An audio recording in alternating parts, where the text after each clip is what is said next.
Hello friends, welcome to Shankar IAS Daily Newspaper Analysis. Today's date is 18/5/2024. Displayed here are the list of articles that we are about to discuss today. So, without wasting much time, get started. Before starting our discussion today, there is one more important announcement. Shankar IAS Academy is coming up with All India Prelims mock test and it is absolutely free. And the dates are 26th May, 2nd June and 9th June respectively. It can be attended both in online and offline mode. For your registration purpose, a QR code has been displayed here. If you have any queries, please don't hesitate to call the number given here. So without much delay, let's get started with our discussion today.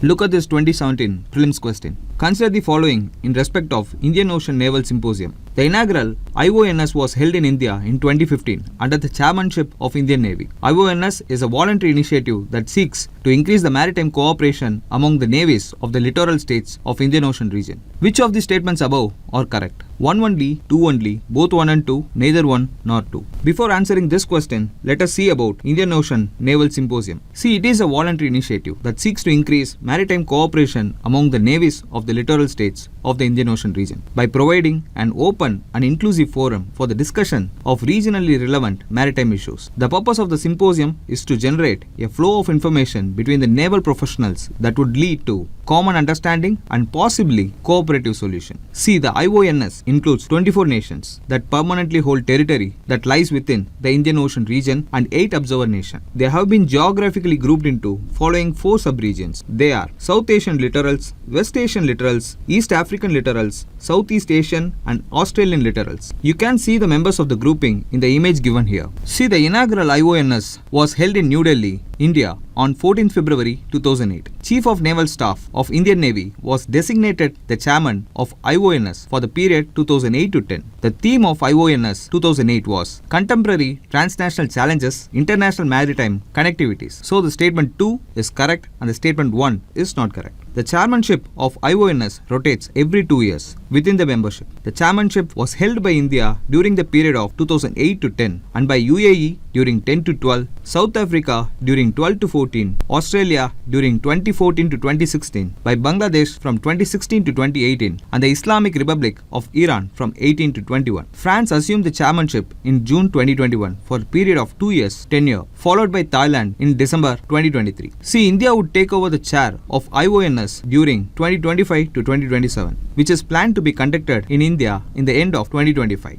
So the correct answer for this question is option B, 2 only. Let's now move on to our next question. Look at this 2017 prelim question. Consider the following statement. India has ratified the Trade Facilitation Agreement, that is TFA, of WTO. TFA is a part of WTO's Bali Ministerial Package of 2013. TFA came into force in January 2016. Which of the statements given above are correct? 1 and 2 only, 1 and 3 only, 2 and 3 only, 1, 2 and 3. Now let us analyze each of the statements individually. Let's see the first statement. See, India agreed to sign TFA by July 31, 2014 to ease custom procedure and boost commerce. See, this ratification will supplement India's ongoing reforms to simplify and improve transparency in the cross-border trade in goods. Moreover, it will also help India to boost its economic growth by lowering the trade cost and supporting its integration into global economy. See, the Trade Facilitation Agreement was the 10 agreements reached by WTO members, including India, at the Bali Ministerial meeting in December 2013. See, its aim is to accelerate global trade by reforming custom procedure and eliminating red tape. Hence, the statement 2 is correct. And with respect to the third statement, see, TFA entered into force in February 2017 following the ratification by the 2/3 of WTO members. Hence, the statement 3 is incorrect. So the correct answer for this question is option A, 1 and 2 only. With this, let's move on to our daily newspaper analysis.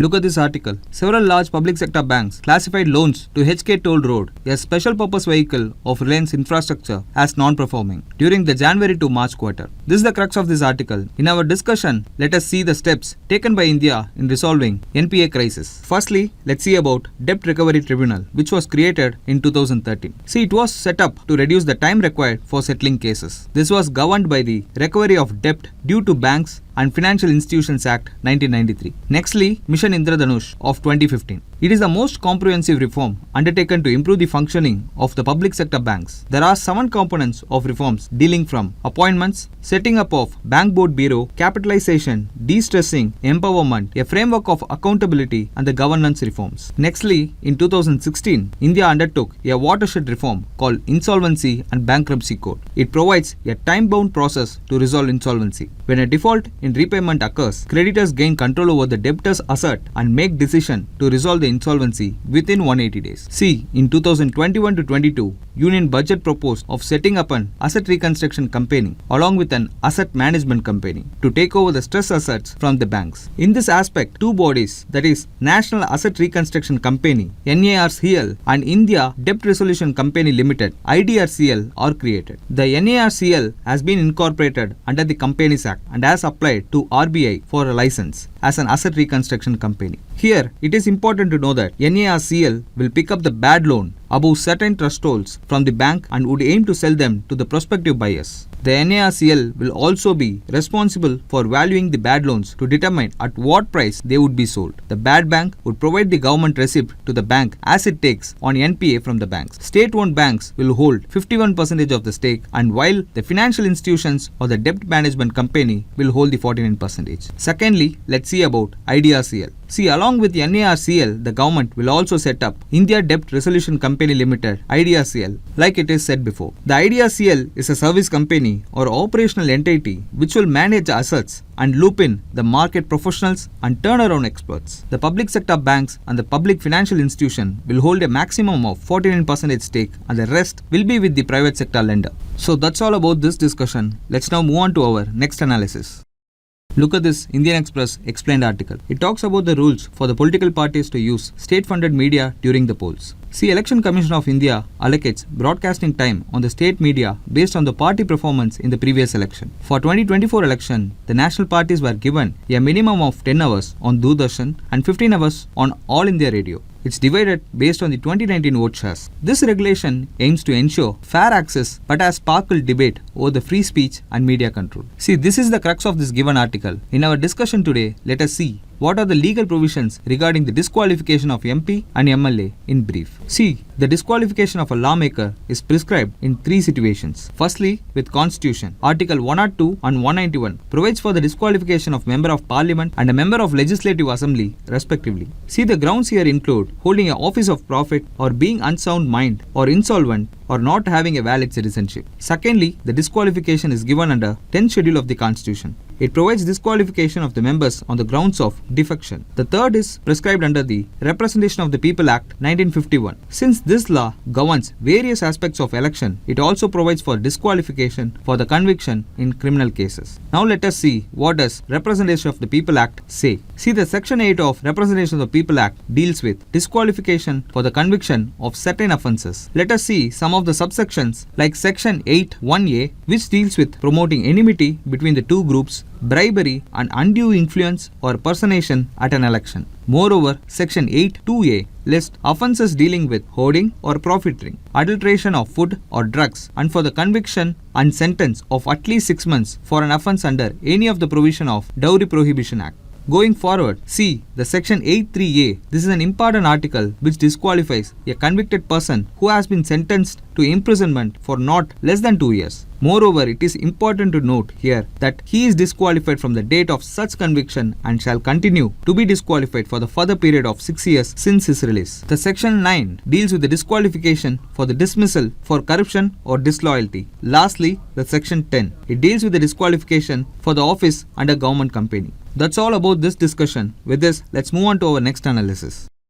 Look at this article. It talks about the significance of Chabahar Port and why India should not tailor its ties with Iran to the US foreign policy changes. In this background, let us understand some of the important points mentioned in this article using our mains answer writing discussion. This topic can be asked in GS Paper 2 under the syllabus mentioned here. Let me read out the question. What introduces friction into the ties between India and United States is that Washington is still unable to find for India a position in its global strategy which would satisfy India's national self-esteem and ambition. Explain with suitable examples. Here, in the introduction part, you can try to briefly write about India-US relation. Then in the main body of the answer, discuss the friction between the relationship of India and US and also mention some areas of convergence. Finally, in the conclusion part, try to summarize the relationship and suggest a way forward. This is how we are going to address this particular question. Now let's start answering this. Moving on to the introduction part, here you can write like, India is seeking itself a larger role in the emerging global order than she had traditionally. Can be contended that the Washington's failure to accommodate Indian ambition into its own foreign policy is causing the friction in their bilateral relation. Some instances that support this view are as follows. Firstly, the strategic autonomy versus alliance expectation. See, India prides itself on the strategic autonomy, a principle rooted in its non-aligned moment heritage and desire to navigate in the international relation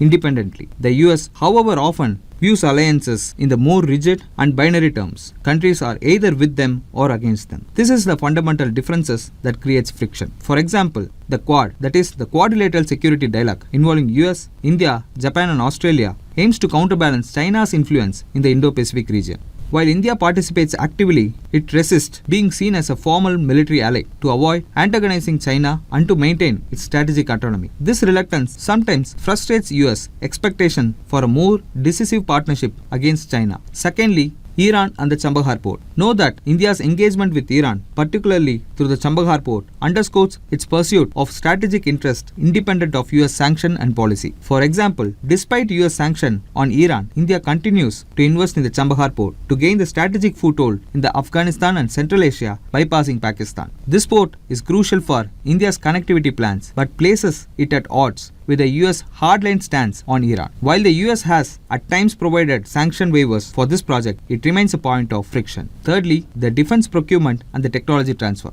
India's ambition to modernize its military while developing its indigenous defense capability often clashes with the US regulatory framework and strategic interests. For example, the US has become one of India's largest defense suppliers, yet India's procurement of Russia's S-400 missile defense system highlights its diversified defense strategy. The US response, including a potential sanction under the countering of America's adversaries through Sanction Act, exemplifies the friction caused by India's desire to maintain a multi-sourced defense procurement strategy, which it believes to be vital for its national security and technological sovereignty. Fourthly, the trade and economic policy. The economic policy and the trade practices also reflect divergent policies and priorities that introduces friction into the bilateral ties. For example, the trade imbalances and the protectionist measures on the both sides have caused tension. The US withdrawal of India's generalized system of preferences status in 2019 due to the issues like market access and intellectual property rights impacted bilateral trade dynamics. Conversely, India emphasizes on the self-reliance and the protection of its domestic industry sometimes conflicts with the US expectation of the more open market access. Fifthly, climate change and the energy policies. The differences in the climate change policies, energy security also illustrates the friction between US and India. For example, while both countries acknowledge the importance of addressing the climate change, India's developmental needs necessitate a continued reliance on coal and other fossil fuel in the short term. This stance occasionally contrasts with the US pressures for more aggressive climate action, including rapid transition to the renewable energy sources, which India argues must be balanced with its economic growth and energy security needs. Despite these contentions between the two, there are certain convergence points. It includes, firstly, there has been a marked convergence in the position adopted by US and India on terrorism, especially in the activities of Pakistan-based terror groups such as LET and JEM. Apart from this, both the countries have ties and cooperation in energy security, bilateral trade, people-to-people contact, defense cooperation, space exploration, maritime security, etc. You can write these points and move on to the conclusion part. Here, you can suggest some way forward as well. The United States, from its part, should deepen its relationship with India by strengthening India's capabilities without expecting immediate return. This approach aligns with US strategic interest, particularly in countering Chinese rising influence in Asia. To achieve this, US should avoid transactional policies driven by domestic pressure groups and bureaucratic interests that undermine broader strategic goals. For its part, India should articulate a clear geopolitical vision that prioritizes the US and find innovative ways to demonstrate strategic solidarity. By doing so, India can gain preferential support typically reserved for America's closest allies. This vision should encompass cooperation across a wide range of issues, reinforcing the strategic partnership. To sum it up, for smoother relation both countries need to find a balance that respects India's aspiration while fitting within the broader US strategic framework. That's all about this discussion. With this, let's move on to see some other important articles.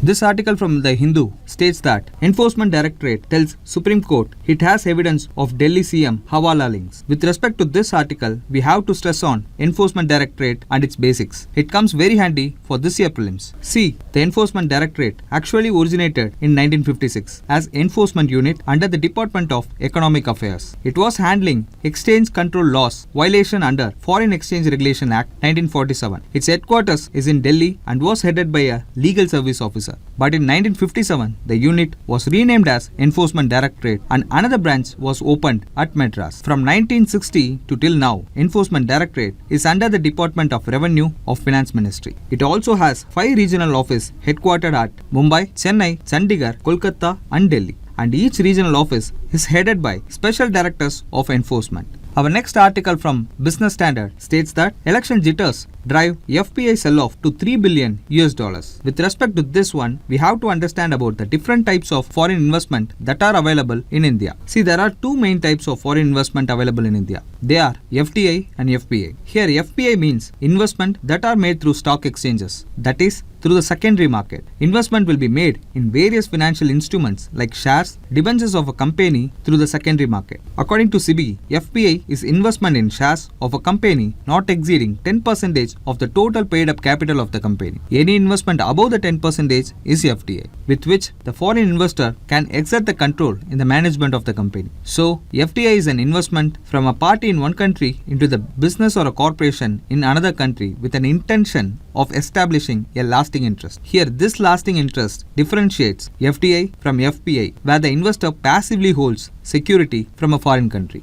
Now moving on to our next article, which is from the same Business Standard. It states, Mumbai MSME clamor for government support. Here, we have to understand the basics about MSME, which is very important for 2024 prelims. See, MSME or the micro, small and the medium enterprise are regulated under Micro, Small and Medium Enterprise Developmental Act 2006. MSME are managed under the Ministry of MSME. Earlier, MSMEs were categorized based on the amount invested in the plants and machinery or equipment. With the revised regulation from the July 2020, annual turnover has also been added as a criteria. The classification criteria are as follows. For micro enterprise, the investment in plant and machinery or equipment should be less than 1 crore and the annual turnover is less than 5 crore Indian rupee. And for the small enterprise, investment is less than 10 crore and the annual turnover is less than 50 crore Indian rupee. Then for the medium enterprise, the investment in the plant and machinery is less than 50 crore and the annual turnover is less than 250 crore. With this, let's move on to our prelims practice questions.